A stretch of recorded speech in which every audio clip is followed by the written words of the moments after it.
Hey, it's me, and I'm here with a mid-month check-in to respond to your prioritizing questions, concerns, and primal screams. Starting with Max had a question about how prioritizing feels, can't read this backwards, hardest when I'm overwhelmed slash exhausted. Um, and I don't mean this in a dismissive way, but yeah. Because prioritizing is decision making, and decision making is really hard to do when we are overtired and underfueled. Decision making takes energy from so many different EF skills, from emotional control to keep yourself from getting overwhelmed, impulse control, keeping yourself on track and not going off and doing something that's more interesting. It uses our working memory. We have to keep in mind what we're trying to solve for. It uses our problem solving energy. It uses our motivation. So, all of those areas are really hard to pull from when we are not at our best. Um, so, I would say something that came out of that podcast episode that went out, I think it was last week, about decision making. I think checking in with yourself is really important. And if possible, saying, you know what, I'm not at my best to prioritize and make decisions right now. So can I move this to later? Or can I do part of it? Like, can I make my list now and decide I'll come back to it later and prioritize and make a plan when I'm at my best? Well, closer to at my best. Also, is there anything that you can pre-decide? This is where routines, structure, even if it's flexibility within structure, like I know I am going to spend 10 minutes every day doing some kind of little chore around the house, and you can choose what that activity is in the moment. So, something like that.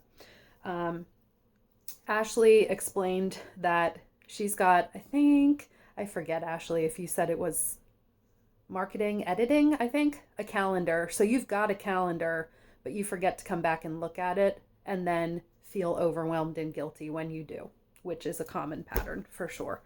Um, and responding to Ashley, but to other people who feel this way too, if it's possible, sometimes changing the layout on the calendar so that it looks different visually can be helpful, whether that's um, seeing things just a day or two at a time or looking at a week instead of the whole month.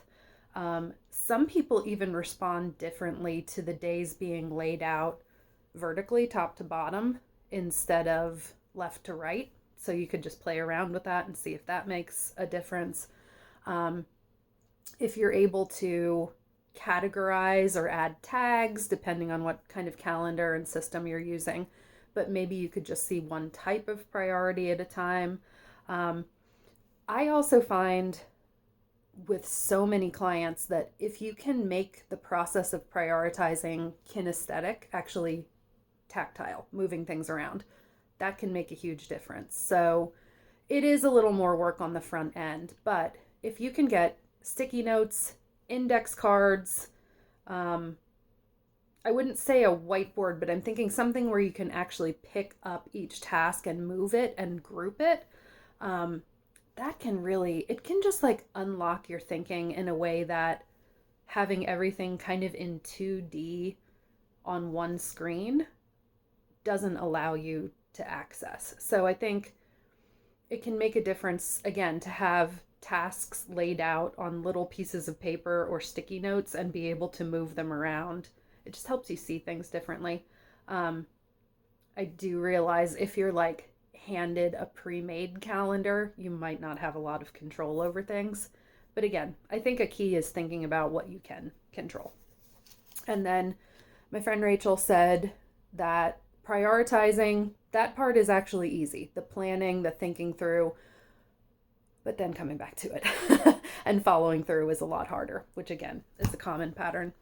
I think sometimes it's helpful to just acknowledge, if this is true for you or anyone listening, that you just might enjoy the planning stage more than you enjoy the follow through. I personally really like the idea creation stage more than I like the idea maintenance stage. So sometimes I just have to acknowledge for myself, okay, I'm in the part I don't enjoy as much, so that's where I need more support. And I would say, make sure when you've got that list of priorities, are the steps for each of them actually bite-sized, and are they clear? Will you know for yourself what is the first step to this task? How will I know when I'm done? Are my expectations for what will count as like done or successful, are they clear to myself?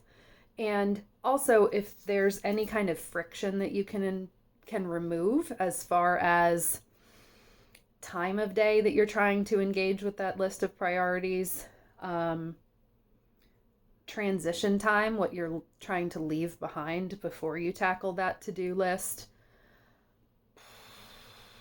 Again, fuel, making sure you have enough sleep and fuel to let your brain do that kind of work, that could help too. So again, I think the key to all of this is noticing patterns and thinking about what we can control and change. So I hope that helps a little bit, and please keep the questions and comments coming.